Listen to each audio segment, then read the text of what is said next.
Happy Monday, beautiful people. I hope everybody had a great weekend. And all I'm going to say is for those with the beginning of the week blues, we cannot have those. We can't have them. You want to know why? Because with each passing Monday in August, we get closer to football season, baby. How can you be upset knowing you're 1 day closer to football season? You can't be. So put your headphones in, pretend to look busy at work, and let's flip that frown upside down with some Gators football talk. And before we get into it today, I got a long episode, or I don't want to say long, but I got a lot on slate for this episode today. This is Carol's Cadence. For those who don't know, make sure to like, subscribe, put on that notification bell because I got something pretty special coming in on Wednesday. And I'll just leave you with this.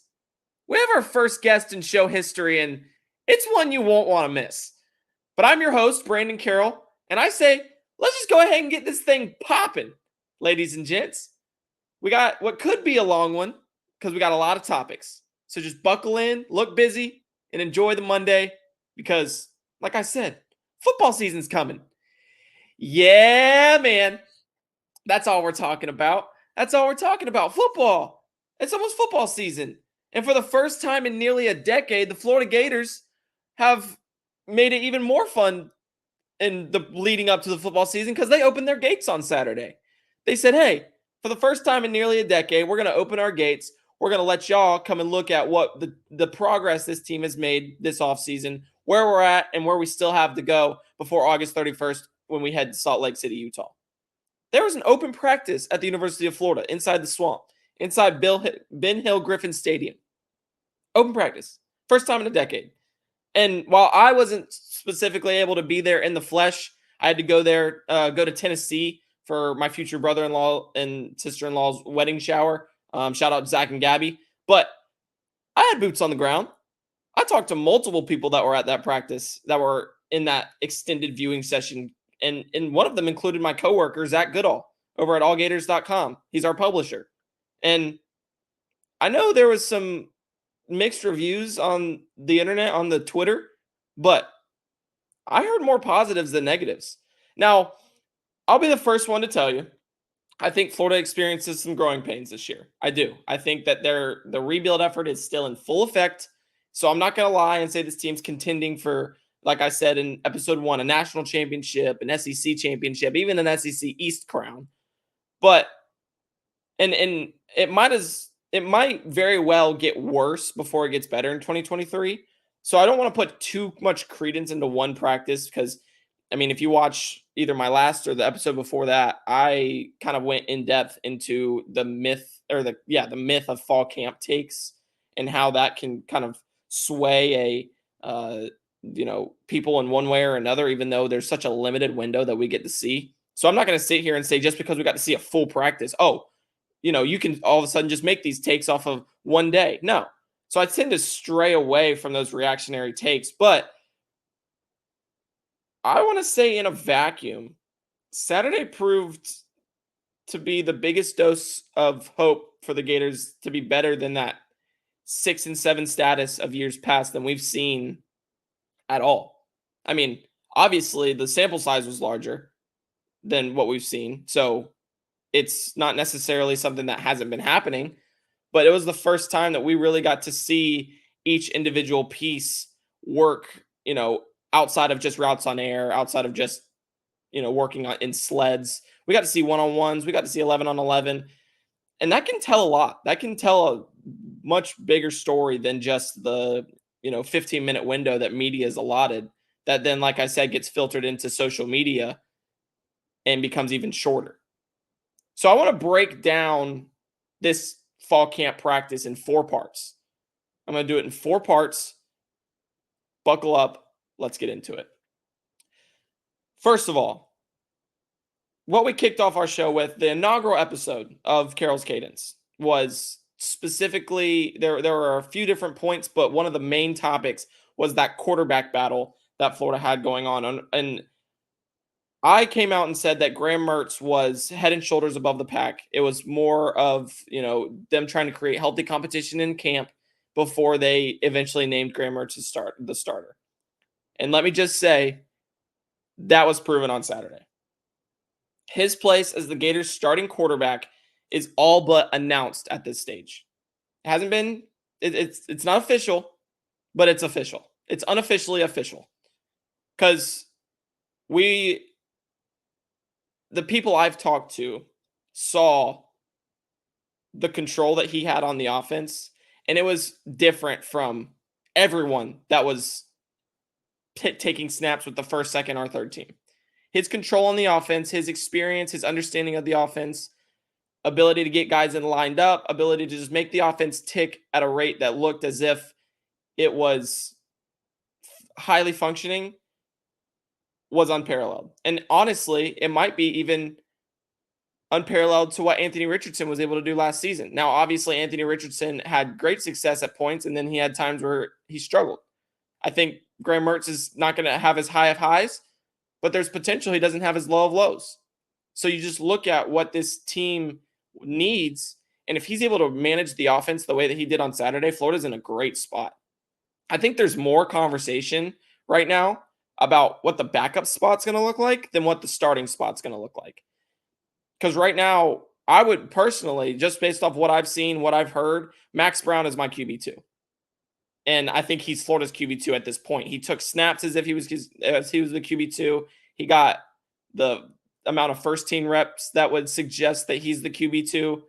And while there's still some errors with him, there's still some timing deficiency. I do believe that he is a step ahead of where Jack Miller is at this point, just being in the QB2 spot.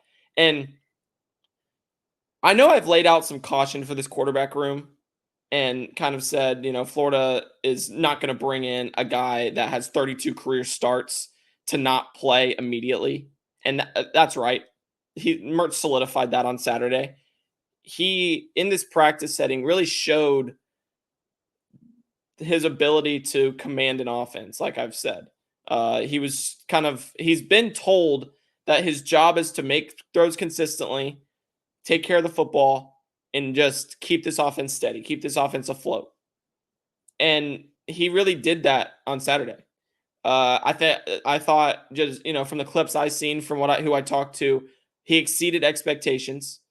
Was able to make throws over the middle, outside the numbers, underneath, whatever he needed to do, he was able to do it. He went 9 for 15 with 2 scores in the 11-on-11 period. It wasn't a world beater by any means.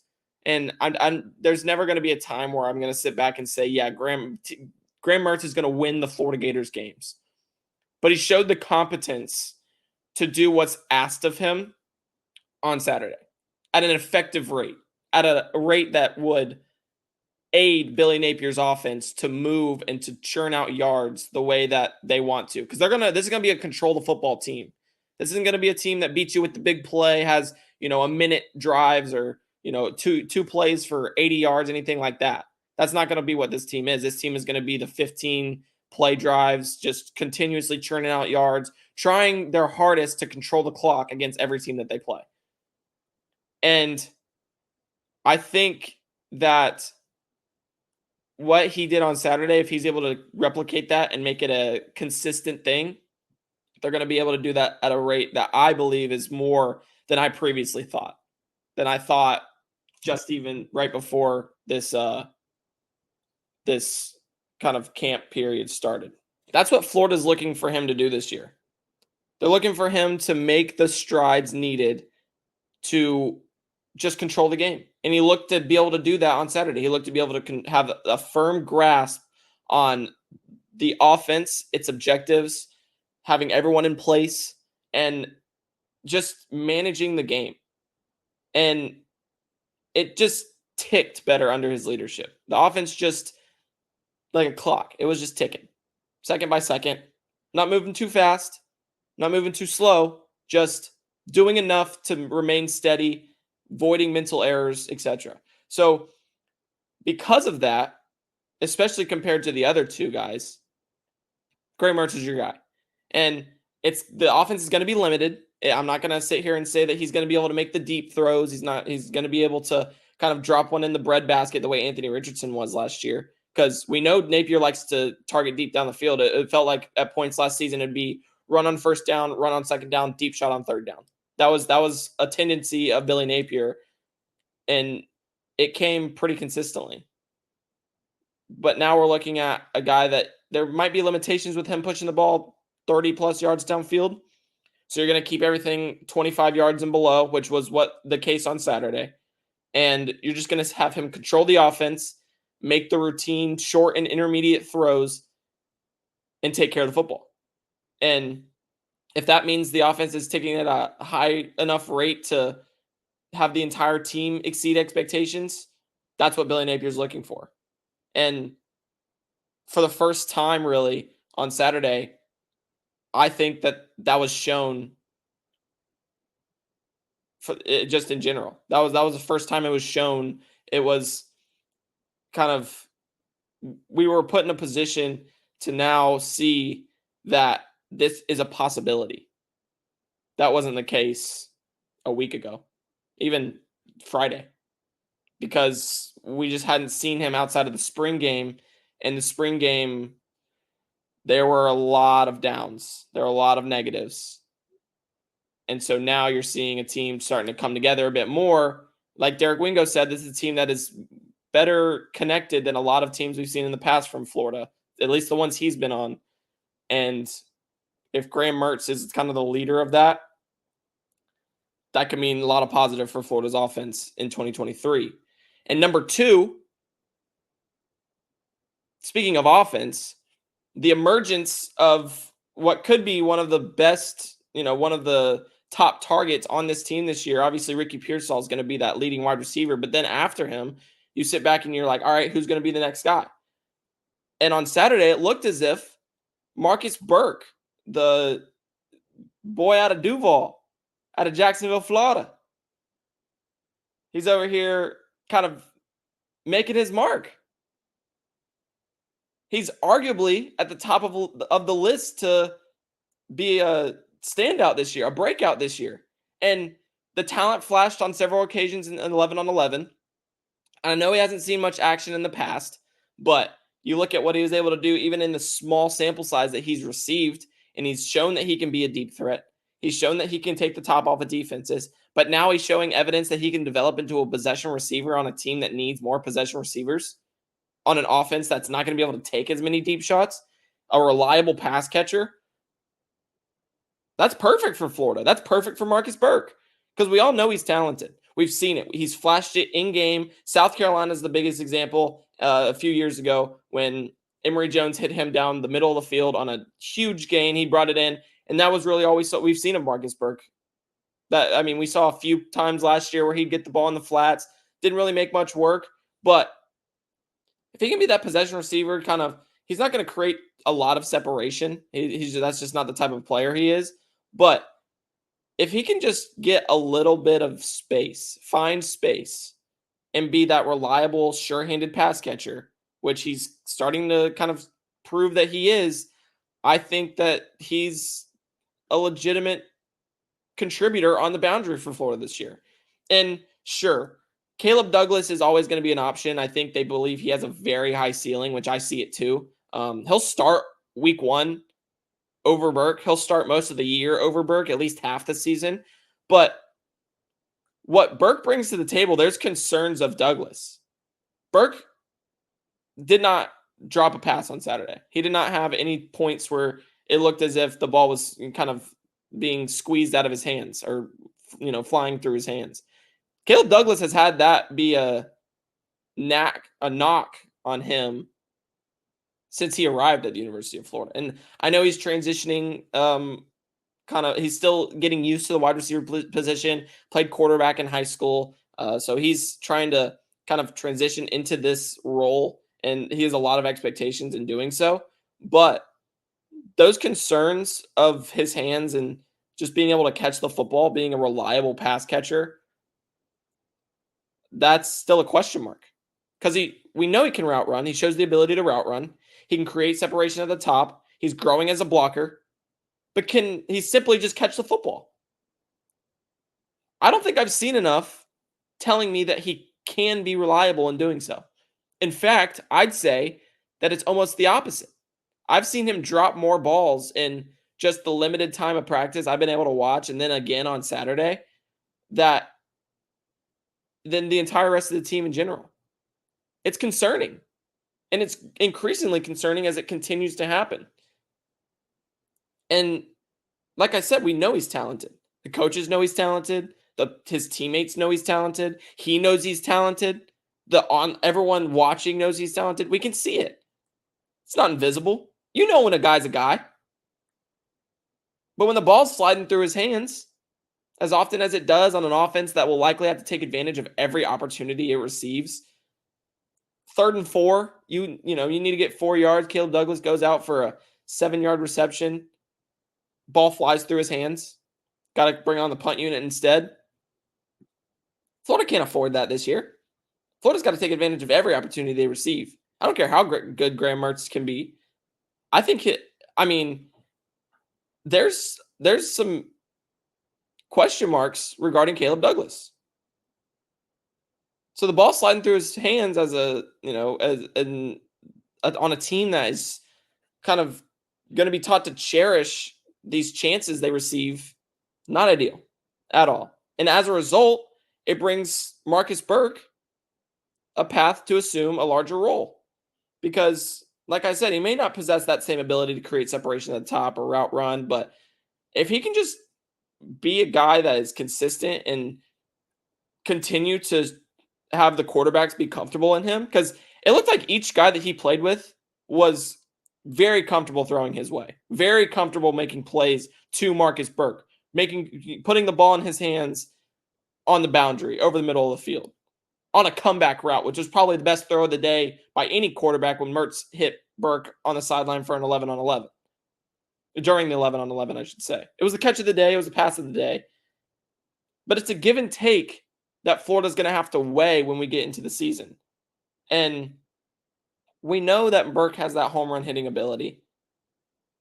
We know that he has shown some of these flashes. If he can just be a consistent, pure catcher of the football, there's no reason he won't see a large jump in production and really just usage this year. He could honestly be the one that steps up behind Ricky Pearsall in this wide receiver room in 2023. He could be the second guy in Billy Gonzalez's room. At least while Andy Jean works out the kinks. He's a freshman. He's going to have some kinks to work out. But Marcus Burke looked very good on Saturday. So we could see an exponential increase in his usage, his production, his efficiency, and really just his reliability this year, which is what everyone's been asking for since he arrived at Florida. He's putting on for the 904. Watch out. Marcus Burke's coming.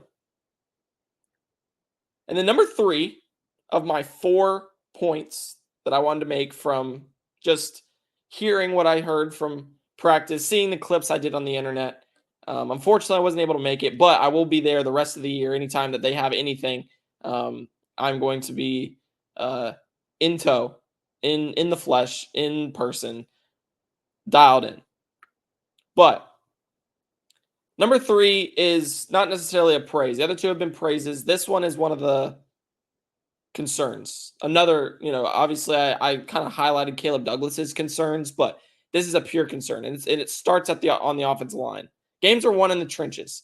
Florida had very good trenches offensively last year, led by All-American offensive guard Osiris Torrance.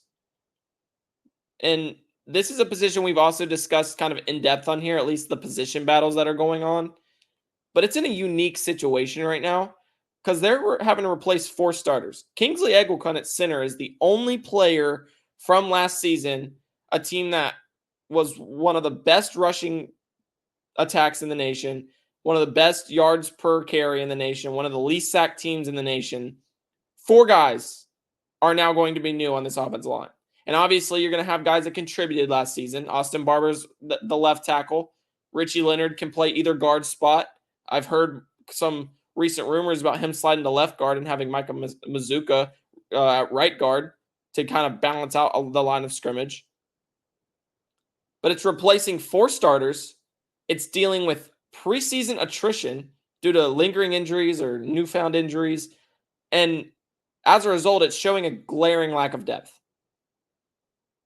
And according to a source I spoke to this weekend on Sunday or Saturday night when after the practice ended, those issues kind of came to light on Saturday.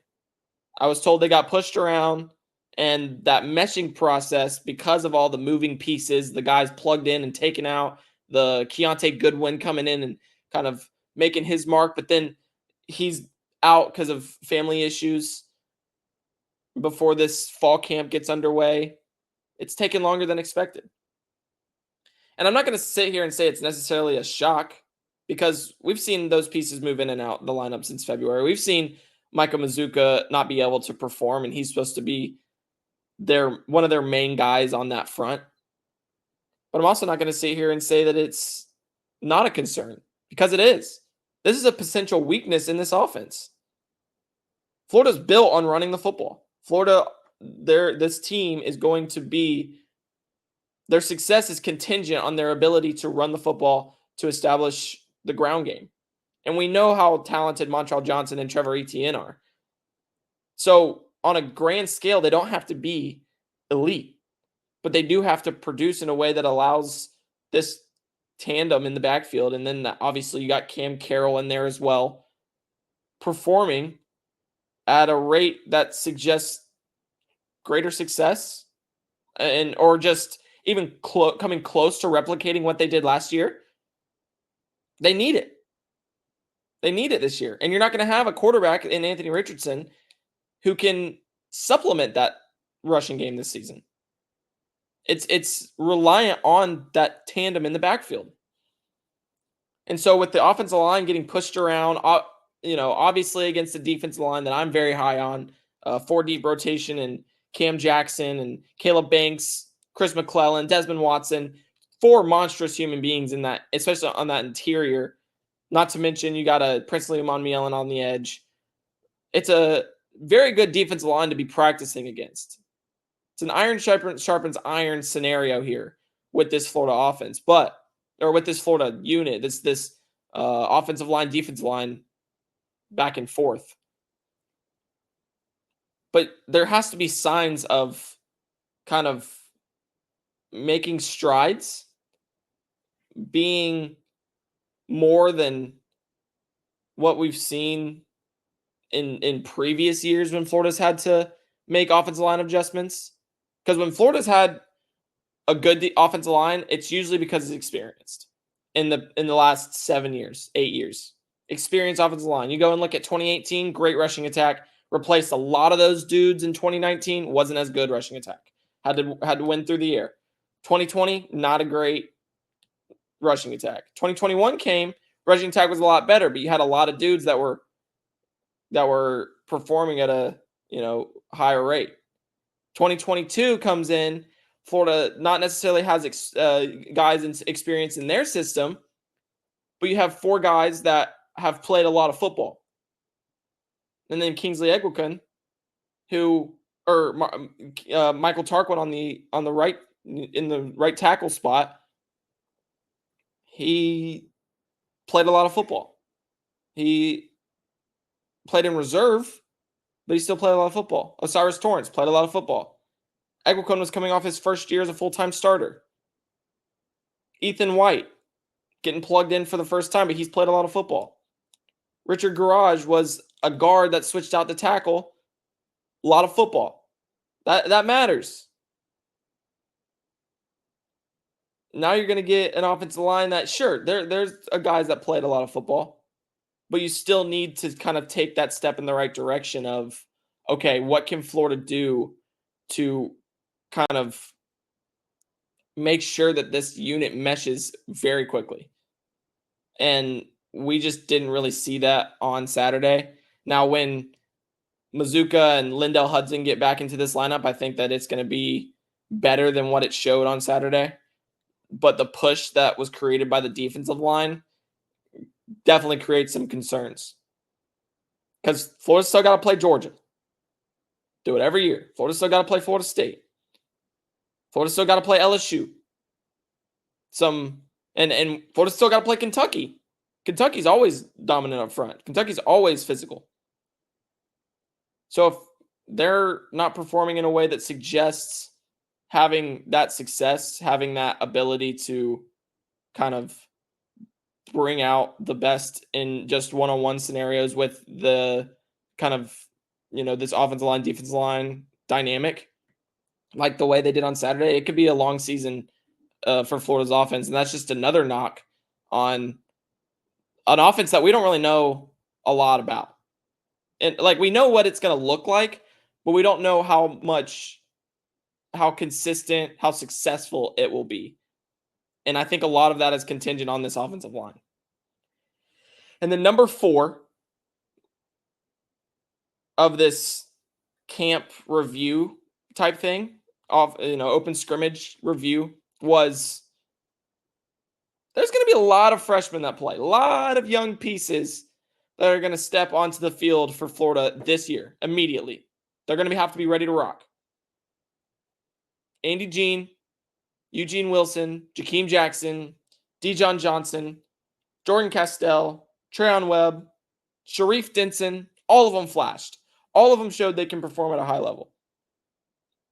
Andy Jean and Trey Wilson, as he also likes to go by, are going to see the field this year. They're going to.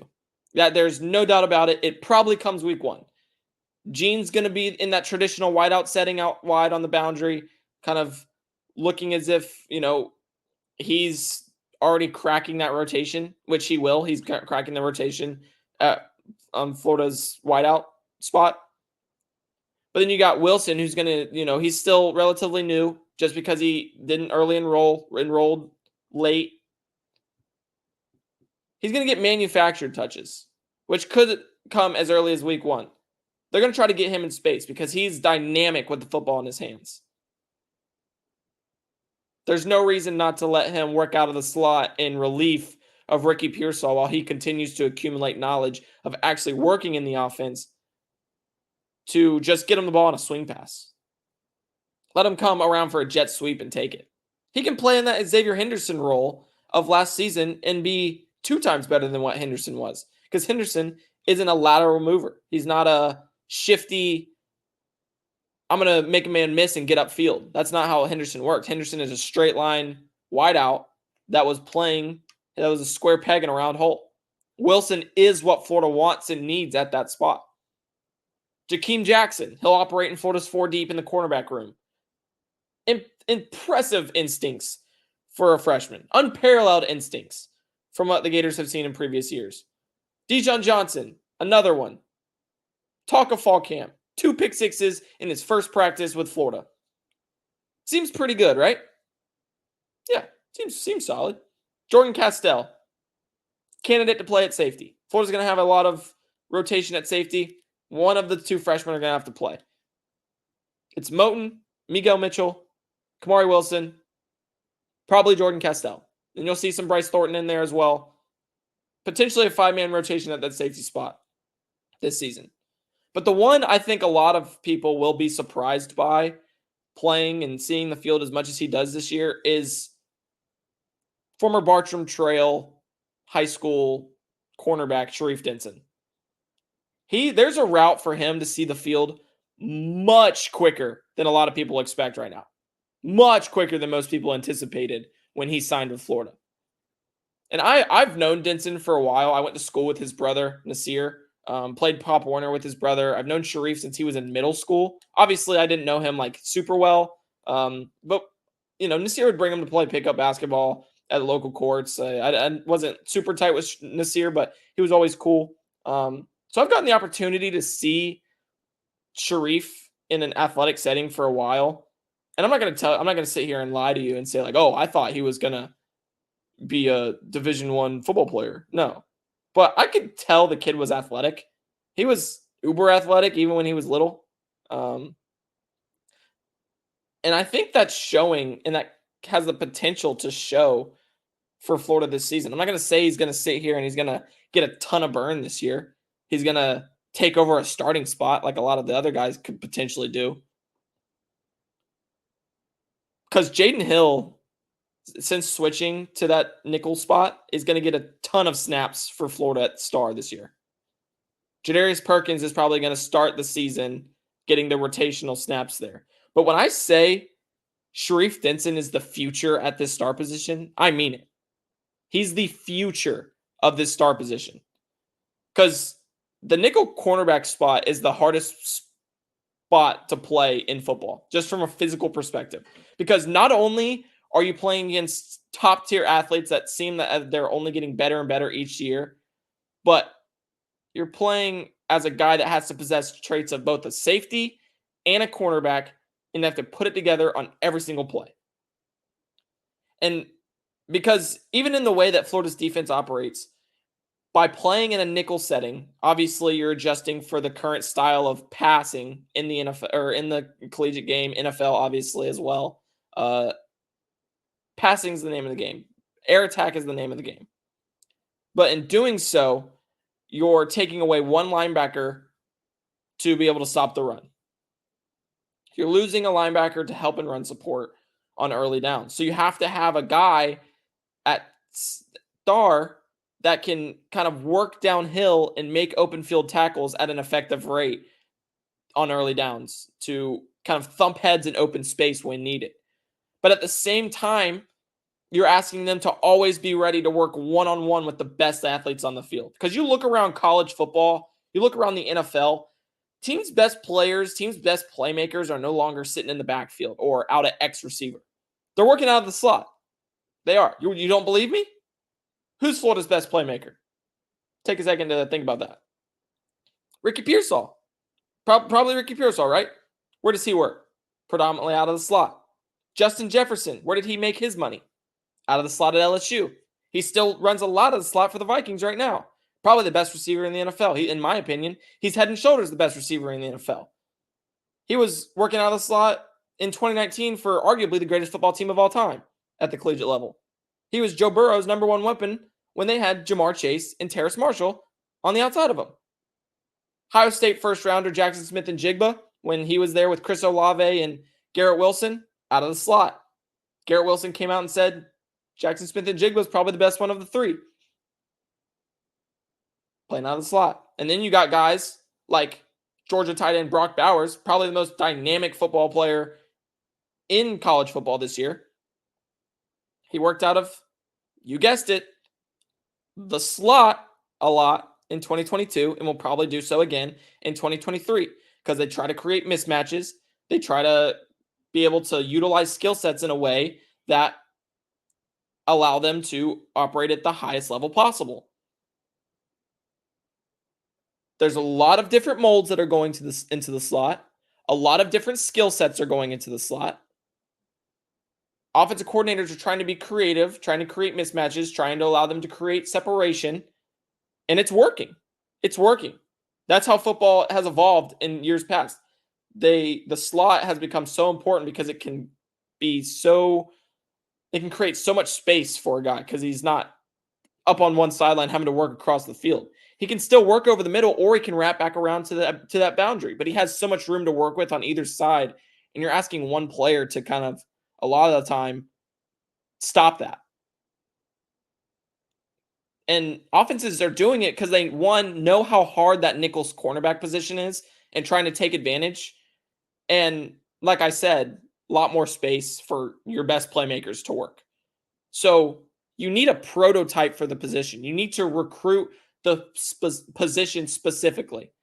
Georgia's done it. Georgia had so much success doing that. And that's probably why their defense has been so good in recent years. That is why their defense has been so good recent years, because they recruit for each individual position. They don't kind of put the guys together and say, okay, we're just going to go with this week. Or we're just going to, you can play defensive line. We'll figure out where to put you later on. There's a few guys they'll do that with.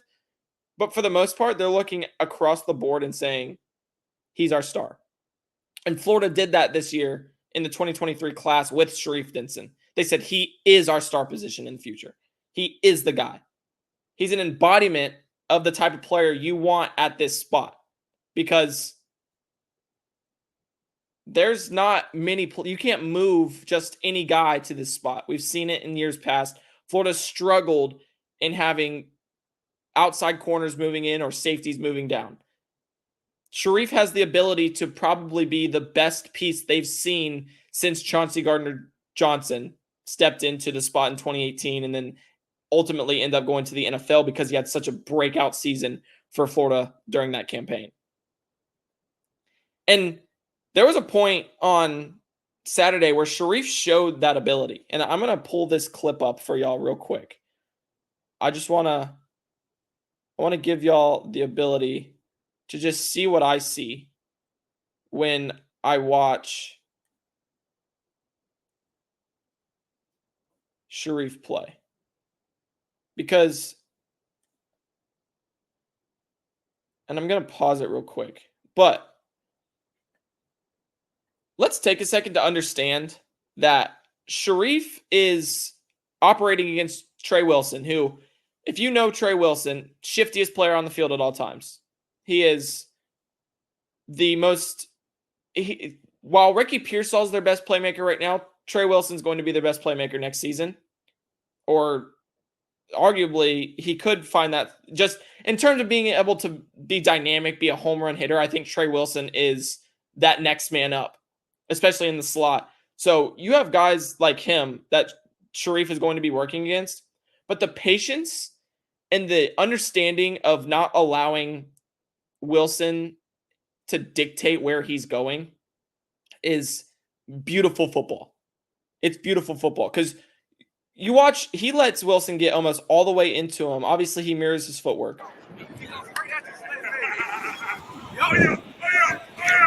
Inside hip. Because he knows if he goes inside, he's able to, he's created the leverage to be able to make a play on the ball. But then outside with the inside hip, he stayed close enough to him to where he's not allowing Eugene Wilson to create separation as he works out toward the pylon. And as a result, he's able to force an incompletion here. And that's just one example of the way this star position is meant to be played and the way that it hasn't been played at the University of Florida in the past few years. But Sharif has the ability to change that. Sharif has the ability to kind of move Florida in this direction of being better because of just his ability to operate at the star position, especially in an Austin Armstrong defense that wants to be as aggressive as it is. Sharif can work downhill and make tackles. Sharif can press at the line of scrimmage. He can mirror footwork with the best of them. He's not going to allow them, he's not going to get hurried up or allow them to dictate where he's going. And as a result, like I said, he is the star position of Florida's future. He is. And a lot of these guys, a lot of the ones I named earlier, Andy Jean, Eugene Wilson, Jakeem Jackson, Dijon Johnson, Jordan Castell, Trayon Webb, so on and so forth, have the potential to be the future at their position. And Florida's in a better spot because of it. So I know we've ran long. Obviously, I normally try to keep it around 30 minutes, but I had a lot to say today. Open practices don't happen too often, so I just wanted, like I said, first time in a decade. Just wanted to take a second to, 40 minutes really, to dive into what this team could potentially look like, the positives and negatives of this team. And I think they're overall, if I had to kind of tie this up, and I'm not, like I said, I'm not going to make overarching kind of narratives or takes on what Florida's doing right now. But based off Saturday in a vacuum, Florida's in a better spot than I would have previously put them for this 2023 season. They are. I think they are. Just based off Saturday. Better spot. We'll get into what my predictions for the year looks like in probably a week or so, 2 weeks or so. But if this continues, I could potentially raise my expectations for what Florida's going to look like this year. So make sure to like and subscribe. Like this video, subscribe to the channel. Drop a question that you potentially want to see me answer regarding the Gators 2023 season. I can do it in my Friday show this week because I would say Wednesday, but Man, I got a special guest on Wednesday that y'all are not going to want to miss. So it's the first one in show history, so I had to go big. So make sure y'all tune in, tap in. I'm Brandon Carroll. This is Carroll's Cadence, and I'm out, ya baby.